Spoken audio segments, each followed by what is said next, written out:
I think that the diminishing returns idea where, every 4 years the return of Bitcoin is slightly less, I think that's about to go away because you've now entered an adoption curve that is much more like, it's a shock, it's an adrenaline shock to the system, which is what the ETFs are, right? You've basically injected adrenaline into a system that was already running around like a bull in a china shop. So this is going to get crazy. However, I think overall it's going to smooth out because of the maturity of the asset and the maturity of the buyer.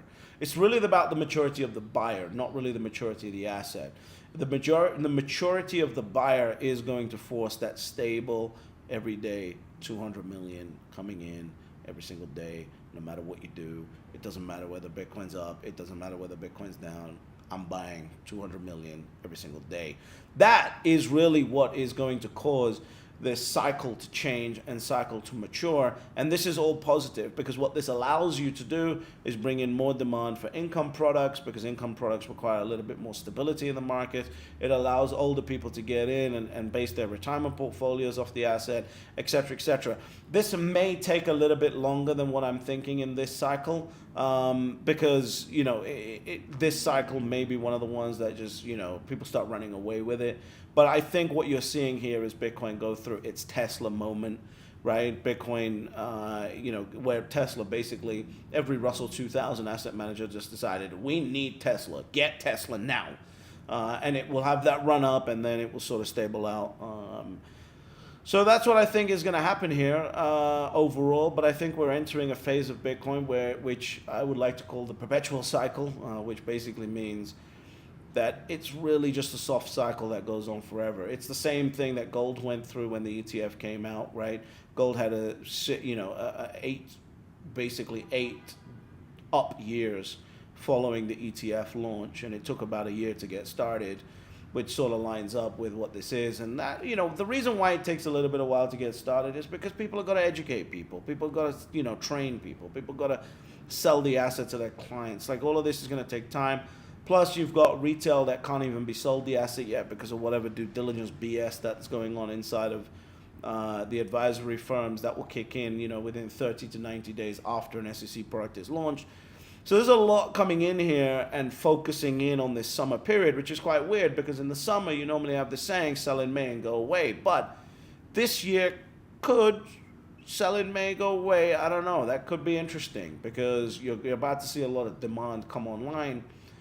And then not only that, once it goes into the prospectus of, okay, these are the funds that we have and how's it performed in the last quarter, and by the way, it's the number one performing fund, that starts driving demand as well. So I think you're about to see this consistent $200 million a day stay there. I think the cycle is going to, instead of going up and then coming down and then staying flat and then going up, I think all that's going to shift to this sort of grab your surfboard, basically, right? Rather than your bungee, grab your surfboard, basically. So overall, I think the cycle starts to change now. I don't know whether it completely shifts in this halving cycle, but I think by the next one, the cycle is going to have pivoted to this more mature asset class. And I think diminishing returns is going to break over the long term, and we'll have to evaluate how we evaluate diminishing returns in a cycle that's maybe two cycles within one cycle, right? Because that's what would happen if you flattened out the returns. You would have maybe two run-ups, and then instead of just one run-up every 4 years. I do definitely think that the year that the halving happens, or the year following the halving, will be like another adrenaline shot, where suddenly, like, if the cycle's been doing this, it will suddenly go vroom, and then it will start doing this again. So I think there is that 4-year adrenaline shot that will be given into Bitcoin simply because of the supply tightening. But besides that, I think we're looking at more of a soft approach to markets. I don't think there's going to be 90% drops and this, that, and the other, depending on what this buyer does. So we'll find out. But ultimately, despite all of that, you need to figure out getting to your one Bitcoin or a certain percentage of your portfolio, because if you're not doing it, someone else is doing it. And Bitcoin is a finite asset, which means if you don't get it and someone else gets it, you can never get it ever again. Why? Because there are always only 3 rules to Bitcoin. Step number 1, you buy Bitcoin. Step number 2, shut the fuck up. And step number 3, you get fabulously wealthy.